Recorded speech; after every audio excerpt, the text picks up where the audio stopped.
Topic शुरू करते हैं, दैट इज सर्कुलर मोशन। ठीक है, सर्कुलर मोशन क्या होता है? अगर डेफिनेशन हम देखें सर्कुलर मोशन की, तो हम बोल सकते हैं the motion of a body, motion of a body around a fixed point, around a fixed point in a circular path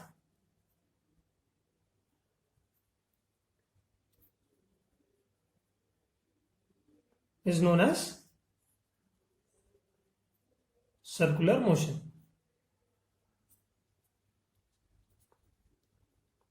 ठीक है, तो motion of a body around a fix point. अब फिक्स पॉइंट कौन सा होगा? जैसे हम ऐसा कुछ ट्रैवल करते हैं,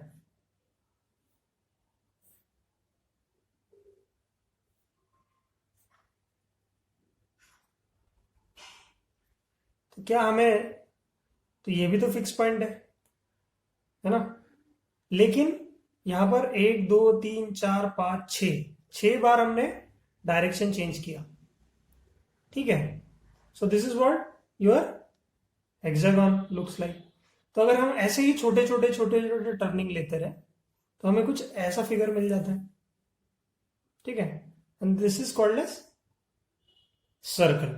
ठीक है, तो हम बोलते हैं कि if body covers equal distance along the circumference of a circle in equal interval of time, तो ये सर्कमफरेंस के अराउंड बॉडी अगर घूम रही है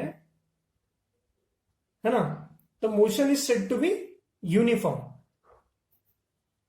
यूनिफॉर्म तो पता ही है आपको, एक जैसा, कांस्टेंट। स्कूल में यूनिफॉर्म पहनते हैं हम, सबका सेम है ना? तो a circular motion is a motion in which speed remains constant but direction changes। ठीक है, तो हम सर्कुलर मोशन में भी यूनिफॉर्म सर्कुलर मोशन या यूसीएम की बात करने वाले। ठीक है, तो अब यूनिफॉर्म सर्कुलर मोशन आपको कहां देखने को मिलता है? क्या एग्जांपल्स है इसके? तो एग्जांपल्स हमने नेचर में बहुत सारे देखे हैं, जैसे मोशन ऑफ क्या, moon around the earth. Moon है ना, किसके अराउंड घूम रहा है? Around the earth. ठीक है, सेकंड, और क्या देखते हैं हम लोग कि सैटेलाइट्स जो घूम रहे हैं, आर्टिफिशियल सैटेलाइट,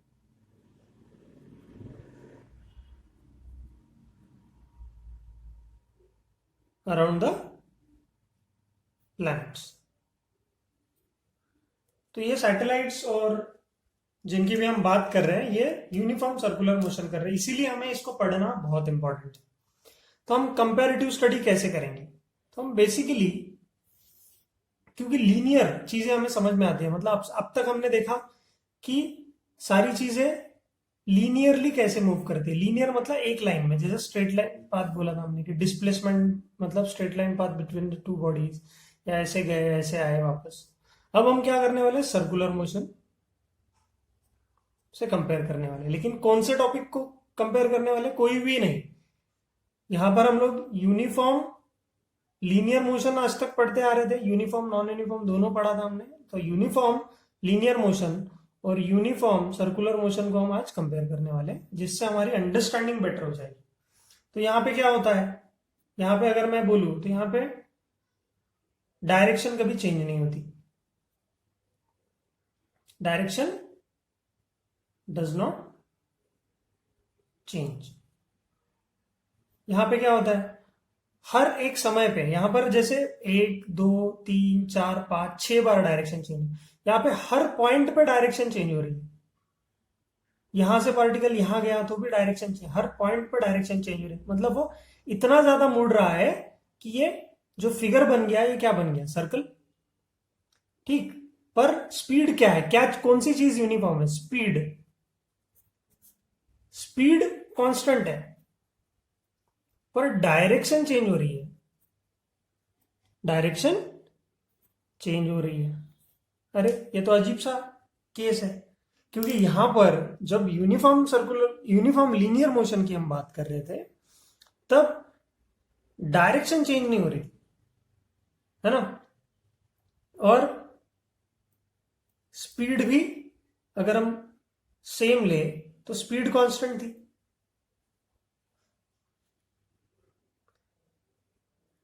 राइट।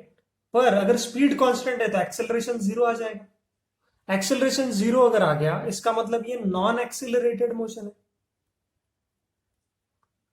मतलब स्ट्रेट लाइन पाथ में अगर कोई पार्टिकल कांस्टेंट स्पीड से मूव कर रहा है तो वो एक्सेलरेट तो कर ही नहीं रहा, चेंज नहीं हो रही है ना कुछ भी स्पीड या वेलोसिटी, क्योंकि डायरेक्शन भी चेंज नहीं हो रही, स्पीड भी चेंज नहीं हो रही। तो ये चीज यहां पर हमको समझ में आई। पर यूनिफॉर्म सर्कुलर मोशन ऐसी केस है जिसमें डायरेक्शन हमेशा चेंज हो रही है। Direction of motion changes continuously. तो ये एक्सेलरेटेड मोशन होगा कि नहीं होगा, क्योंकि इसका स्पीड तो कांस्टेंट है, स्पीड इसका भी कांस्टेंट है। पार्टिकल जो मूव कर रहा है यहां पर, सपोज ये पार्टिकल है पी और ये मूव कर रहा है यहां पर, तो उसका स्पीड तो कांस्टेंट है लेकिन डायरेक्शन चेंज हो रहा है हमेशा। तो यहां पर इस मोशन को हम एक्सेलरेटेड मोशन बोलेंगे। तो अगर आपको पूछा गया कि स्ट्रेट लाइन पाथ में अगर डायरेक्शन चेंज नहीं हो रही है और स्पीड भी कांस्टेंट है तो एक्सेलरेशन जीरो आएगा, तो ये नॉन एक्सेलरेटेड मोशन है। लेकिन सर्कुलर मोशन मतलब यूनिफॉर्म सर्कुलर मोशन, यूनिफॉर्म तो है, वर्ड लिखा है, किसके लिए यूनिफॉर्म वर्ड लिखा, स्पीड कांस्टेंट है इसीलिए, लेकिन डायरेक्शन चेंज होती है इसीलिए ये कौन सा मोशन है, एक्सेलरेटेड मोशन। तो यूनिफॉर्म सर्कुलर मोशन में आप हमेशा याद रखिए, बहुत बार बच्चों को ये चीजें समझ में नहीं आती है, लेकिन uniform circular motion is known as accelerated motion. क्यों? क्योंकि डायरेक्शन हमेशा चेंज होती है। डायरेक्शन बेस्ड ये चीज लिखी गई है हमने कि जो भी चेंज होगा, चेंज कुछ भी हो, अगर वेलोसिटी चेंज होती है तो हम उसको एक्सेलरेशन बोलते हैं, बराबर। तो यहां पे डायरेक्शन बेस्ड हमने बोला है कि एक्सेलरेटेड मोशन हम इसको नाम देंगे। समझ में आया? सो uniform circular motion is an accelerated motion. समझ में आ रही है बात? सो ये बात आपको एकदम 100% दिमाग में फिट कर लेनी है, ठीक है। तो uniform circular motion is an accelerated motion, ठीक है। चलो आगे बढ़ते हैं। तो नेक्स्ट थिंग इज कि अगर पार्टिकल सर्कुलर पाथ में मूव कर रहा है, ठीक है, उसका सेंटर ये यहां पर है, तो दिस इज द सर्कल, और पार्टिकल कहीं यहां पे होगा, ठीक है। तो पार्टिकल जब भी मूव करता है हमें ये पता होना चाहिए कि हम उसको मेजर कैसे करते हैं। तो बेसिकली अगर पॉइंट पी पे पार्टिकल है और particle along the circumference move कर रहा है तो पार्टिकल इस पोजीशन क्यू पे पहुंच जाएगा, ठीक है। तो this is the radius of the circle, radius है ना ये, एंड अब पार्टिकल यहां पहुंच गया, तो ये इनिशियल पोजीशन है पार्टिकल की, ये फाइनल पोजीशन है, और अलोंग द सर्कम्फरेंस मूव कर रहा है पार्टिकल, ठीक। सो यहां पर एक एंगल बनेगा at this the with respect to centre, और ये रेडियस एंगल थीटा बन रहा है यहां पर, ठीक है। तो इसको हम कैसे डिफाइन करते हैं कि this arc, this is called as arc, पूरा सर्कम्फरेंस तो घुमा नहीं, इतना सा ही घुमा है, तो दिस इज एन आर्क। तो हम लिख सकते हैं कि एंगल सबटेंडेड, जो angle subtended that is theta is nothing but arc divided by radius. ये बेसिक मैथमेटिक्स से आता है जो आपको याद रखना है। तो इसको मैं एस से डिनोट कर देता हूं, एंगल सबटेंडेड मतलब डिस्प्लेसमेंट ऑफ द पार्टिकल, पकड़ लो, distance covered by the particle. तो इसको एस से रिप्रेजेंट कर देता हूं, रेडियस तो हमारे पास है, आर से रिप्रेजेंट किया, तो हम लिख सकते हैं theta is equal to S divided by R. Simple है।